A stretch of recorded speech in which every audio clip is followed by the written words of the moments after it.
Guys, Indian smart phone മാർക്കറ്റിലേക്ക് ഇതാ പുതിയൊരു ബ്രാൻഡ് കൂടെ വന്നിരിക്കുകയാണ്. നെക്സ്റ്റ് ക്വാണ്ടം എന്ന കമ്പനിയുടെ AI+ സ്മാർട്ട് ഫോൺസ്. ഇത് മാധവ് സേത്തിന്റെ പുതിയ കമ്പനിയാണ്. ആരാണ് മാധവ് സേത്ത് എന്ന് നിങ്ങൾക്ക് അറിയാമെങ്കിൽ ജസ്റ്റ് ഒന്ന് കമന്റ് ചെയ്യാം. എന്നാലും ഇവരുടെ ഫോണുകളുടെ ഏറ്റവും വലിയ ഹൈലൈറ്റ് എന്ന് പറയുന്നത് ഈ ഫോണുകളിൽ നിങ്ങളുടെ ഡേറ്റ സ്റ്റോർ ആവുന്നത് മെയ്റ്റി, അതായത് ministry of electronics and information ടെക്നോളജിയുടെ അപ്രൂവ്ഡ് ആയിട്ടുള്ള ഗൂഗിൾ ക്ലൗഡ് സെർവറുകളിലാണ്. വിച്ച് മീൻസ് നിങ്ങളുടെ ഡേറ്റ ഗവൺമെന്റ് അപ്രൂവ്ഡ് ആയിട്ടുള്ള ഇന്ത്യൻ സെർവറുകളിൽ മാത്രമേ ഉണ്ടാവൂ. So privacy and security focus ചെയ്തിരിക്കുന്ന ഈ ഒരു പുതിയ ഇന്ത്യൻ ബ്രാൻഡിന്റെ 2 പുതിയ സ്മാർട്ട് ഫോൺസ് ആണ് ലോഞ്ച് ആയിരിക്കുന്നത്. അതിൽ ആദ്യത്തേത് 10,000 രൂപയ്ക്ക് താഴെ വരുന്ന 5G സ്മാർട്ട് ഫോൺ ആണ് AI+ന്റെ നോവ 5G. ആൻഡ്രോയിഡ് 15 ബേസ് ആയിട്ടുള്ള NXT Q1 എന്ന് പറഞ്ഞ OS ഓടുന്ന ഈ ഫോണിനകത്ത് യാതൊരു ബ്ലോട്ട് വേസും ആഡ്സും ഒന്നും തന്നെ ഇല്ല. ഒന്ന് ആലോചിച്ച് നോക്കണം, 10,000 രൂപയ്ക്ക് താഴെ കിട്ടുന്ന ഒരു സ്മാർട്ട് ഫോണിൽ നിങ്ങൾക്ക് ക്ലീൻ ആയിട്ടുള്ള ഒരു എക്സ്പീരിയൻസ്. ഈവൻ ഞാൻ പ്രതീക്ഷിക്കാത്തൊരു കാര്യം, ഈ പ്രൈസ് പോയിന്റിൽ കിട്ടുന്ന മറ്റ് ഫോണുകളെ കമ്പയർ ചെയ്യുമ്പോൾ UI ശരിക്കും ലൈറ്റ് വെയിറ്റ് ആയതുകൊണ്ട് നല്ല സ്മൂത്ത് ആണ്. ആൻഡ് ഈ സ്മൂത്ത്നെസ്സിന് വേണ്ടി ഈ സ്മാർട്ട് ഫോണിൻ്റെ അകത്ത് ഈ പ്രൈസിലും 120 ഹെർട്സിന്റെ ഒരു ഡിസ്പ്ലേ ആണ്. 6.745 ഇഞ്ചിന്റെ ഒരു HD+ ആയിട്ടുള്ള വീനോച്ചുള്ള IPS LCD ഡിസ്പ്ലേ. ഇൻഡോർ യൂസിൽ അത്യാവശ്യം ബ്രൈറ്റ് ആയിട്ടുള്ള 450 നിറ്റ്സിന്റെ പീക്ക് ബ്രൈറ്റ്നസ് ആണ് ഇതിനകത്തുള്ളത്. ഡയറക്റ്റ് സൺലൈറ്റിൽ യൂസ് ചെയ്യുന്ന സമയത്ത് ചെറിയൊരു വിസിബിലിറ്റിക്ക് പ്രശ്നം ഉണ്ടാവുമെങ്കിലും ഷെയ്ഡ്സിൽ യൂസ് ചെയ്യുമ്പോൾ ഒന്നും പ്രശ്നമില്ല. സൈഡിലായിട്ട് നിങ്ങൾക്ക് റെഡ് ആക്സെന്റിൽ പവർ ബട്ടൺ കൊടുത്തിട്ടുണ്ട്. അത് ഫിംഗർ പ്രിന്റ് സ്കാനറും കൂടിയാണ്. പിന്നെ മുകളിലായിട്ട് വോളിയം ബട്ടൺ ഉണ്ട്. ലെഫ്റ്റിൽ നിങ്ങൾക്ക് സിം ട്രേ, 2 നാനോ സിം ഇടാൻ പറ്റും. നിങ്ങൾക്ക് മൈക്രോ SD കാർഡ് ഇടാൻ പറ്റും. 1 TB വരെ എക്സ്പാൻഡ് ചെയ്യാം. താഴെയായിട്ട് speaker, microphone, 3.5mm headphone Jack, USB Type-C port, 18 വാട്ടിന്റെ PD charging support ചെയ്യും. 10 വാട്ടിന്റെ ചാർജർ നിങ്ങൾക്ക് ബോക്സിനകത്ത് ലഭിക്കുകയും ചെയ്യും. സ്മാർട്ട് ഫോണിന്റെ ബാക്ക് സൈഡ് അത്യാവശ്യം ഗ്ലോസി ഫിനിഷ് ആണ് കൊടുത്തിരിക്കുന്നത്. എവിടെയായിട്ട് നിങ്ങൾക്ക് 2 ക്യാമറാസ് കാണാം. 50 മെഗാ പിക്സലിന്റെ ഡ്യുവൽ ക്യാമറ സെറ്റപ്പ് ആണ് കൊടുത്തിരിക്കുന്നത്. ഈ ഒരു പ്രൈമറി 50 മെഗാ പിക്സൽ ക്യാമറയിൽ എടുത്തിരിക്കുന്ന കുറച്ച് ഫോട്ടോ സാമ്പിൾസ് ഞാൻ കാണിച്ചു തരാം. ഒരു 10,000 റുപ്പീസ് സ്മാർട്ട് ഫോണിൽ നിങ്ങൾക്ക് എന്ത് ഔട്ട്പുട്ടാണ് പ്രതീക്ഷിക്കേണ്ടത്? അത്യാവശ്യം ആ ഒരു മെച്ചപ്പെട്ട ഔട്ട്പുട്ട് തന്നെയാണ് ഇതിനകത്ത് ലഭിക്കുന്നത്. പക്ഷെ ഞെട്ടിപ്പിച്ച വേറൊരു കാര്യം എന്താണെന്നറിയോ? ഈ സ്മാർട്ട് ഫോണിൻ്റെ അകത്ത് നിങ്ങൾക്ക് 4K 30 FPS വീഡിയോസ് ഷൂട്ട് ചെയ്യാം.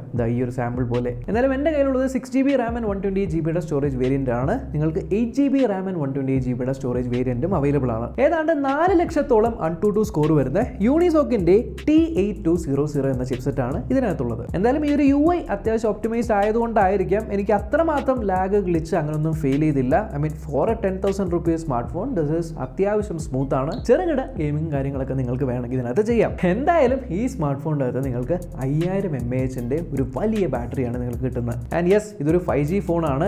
8 5G ബാൻഡുകൾ ലഭിക്കുന്നുണ്ട്. ആൻഡ് 5 കളർ ഓപ്ഷൻസിലാണ് നിങ്ങൾക്ക് അവൈലബിൾ ആയിട്ടുള്ളത്. ഫ്രണ്ടിൽ നിങ്ങൾക്ക് 5 മെഗാ പിക്സൽ സെൽഫി ക്യാമറയാണ്. ഇത്തരത്തിലുള്ള സെൽഫീസ് ഷൂട്ട് ചെയ്യാം. ഫ്രണ്ടിൽ നിങ്ങൾക്ക് 1080p 30 FPS വീഡിയോസും ഷൂട്ട് ചെയ്യാം. And yes, budget smart phone ആണെങ്കിലും ഇതിനകത്ത് നിങ്ങൾക്ക് FM റേഡിയോയുടെ ഓപ്ഷൻ ഉണ്ട്. എന്നാലും ഇത്രയും ഫീച്ചേഴ്സ് ഉള്ള ഈ ഒരു 5G സ്മാർട്ട് ഫോൺ നിങ്ങൾക്ക് 10,000 റുപ്പീസിന്റെ താഴെയാണ് അവൈലബിൾ ആവുന്നത്.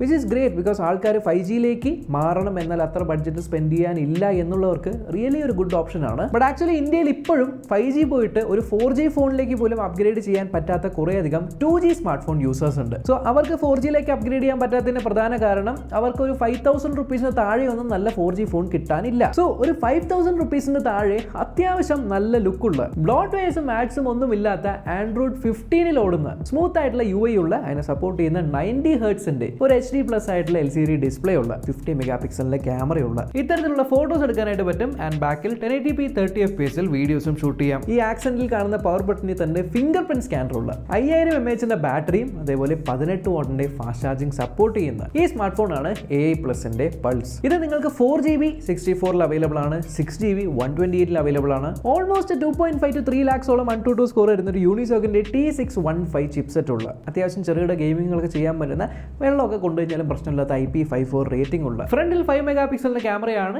ഇതിലും നിങ്ങൾക്ക് 1080p 30 FPS selfie videos shoot ചെയ്യാം. ബ്ലാക്ക്, പിങ്ക്, ബ്ലൂ, ഗ്രീൻ എന്നിങ്ങനത്തെ കളേഴ്സിൽ അവൈലബിൾ ആയിട്ടുള്ള ഈ ഒരു സ്മാർട്ട് ഫോണും ഡെഫിനറ്റ്ലി ഈ ഒരു പ്രൈസിന് വളരെയധികം വാല്യൂ തരുന്നുണ്ട്. Even power button press and hold ചെയ്ത് കഴിഞ്ഞാൽ ഗൂഗിൾ ജെമിനിയും അവൈലബിൾ ആണ്. 10,000 രൂപയ്ക്ക് താഴെ മേടിക്കാൻ പറ്റുന്ന of the most value for money 5G smart phone ആണ് ഈ നോവയും. അതേപോലെ 5000 രൂപയ്ക്ക് താഴെ മേടിക്കാൻ പറ്റുന്ന വാല്യൂ ഫോർ മണി ആയിട്ടുള്ള 4G സ്മാർട്ട് ഫോൺ ആണ് ഈ പൾസും. എങ്കിലും ഇത് പുതിയൊരു കമ്പനിയാണ്. എന്ത് ധൈര്യത്തിൽ ഇത് മേടിക്കും? ഇതിന് സർവീസ് വല്ലതും കിട്ടുമോ? വെൽ ആക്ച്വലി യെസ്, ഇതിന് ഇന്ത്യ മൊത്തത്തോളം ഏകദേശം 280 കൂടുതൽ സർവീസ് സെന്ററുകളും ഉണ്ട്. ആൻഡ് 250 കൂടുതൽ സിറ്റീസിലും ഈ സർവീസ് സെന്റേഴ്സ് അവൈലബിൾ ആണ്. So it's A great initiative. കാരണം ഈ ഒരു പുതിയ കമ്പനി ടാർഗറ്റ് ചെയ്യുന്നത് ഇതുവരെയും 4G ഫോൺ യൂസ് ചെയ്യാൻ പറ്റാത്ത ആൾക്കാർക്ക് 4G ഫോൺ ആക്സസിബിൾ ആക്കി കൊടുക്കുക. 4G ആണ് യൂസ് ചെയ്യുന്നത്, നിങ്ങൾക്ക് ഒരു 5G ഫോൺ വേണം എന്നാൽ നിങ്ങൾക്ക് 10,000 മുകളിൽ സ്പെൻഡ് ചെയ്യാനില്ല എന്നുള്ള ടൈപ്പ് ഓഫ് ആൾക്കാർക്ക് ഡെഫിനറ്റ്ലി ഒരു എൻട്രി ലെവലിൽ മേടിക്കാൻ വരുന്ന ബെസ്റ്റ് സ്മാർട്ട് ഫോൺസ് തന്നെയാണിത്. എന്തായാലും വിശദ വിശദമായിട്ടുള്ള പ്രൈസിങ്ങും ഓഫേഴ്സും എല്ലാം ഞാൻ സ്ക്രീനിൽ കാണിക്കാം. ഇത് ഫ്ലിപ്കാർട്ടിൽ അവൈലബിൾ ആണ്. ഫ്ലിപ്കാർട്ടിന് പുതിയ ഫ്ലിപ്കാർട്ട് മിനിറ്റ്സിൽ അവൈലബിൾ ആണ്, ഷോപ്സിയിലുണ്ട്. ഇല്ല ഡയറക്റ്റ് കടയിൽ പോയി മേടിക്കണമെങ്കിലും നിങ്ങൾക്ക് ഈ 2 സ്മാർട്ട് ഫോൺസും അവൈലബിളും ആണ്. And out of the box തന്നെ നിങ്ങൾക്ക് ഈ 2 സ്മാർട്ട് ഫോൺസിൽ സ്ക്രീൻ പ്രൊട്ടക്ടർ ഒട്ടിച്ചിട്ടുണ്ട്. ആൻഡ് ബോക്സിനകത്ത് നിങ്ങൾക്ക് ഇതിന്റെ കേസും അവൈലബിൾ ആണ്. കൂടുതൽ ഡീറ്റെയിൽസും കാര്യങ്ങളൊക്കെ അറിയാനായിട്ട് ലിങ്ക് ഒക്കെ ഡിസ്ക്രിപ്ഷനിൽ കൊടുത്തേക്കാം, നിങ്ങൾക്ക് ചെക്ക് ചെയ്ത് നോക്കാം. ആൻഡ് ചാനൽ ആദ്യമായിട്ടാണെന്നെങ്കിൽ സബ്സ്ക്രൈബ് ചെയ്യാനും മറക്കണ്ട. Until next time, bye bye.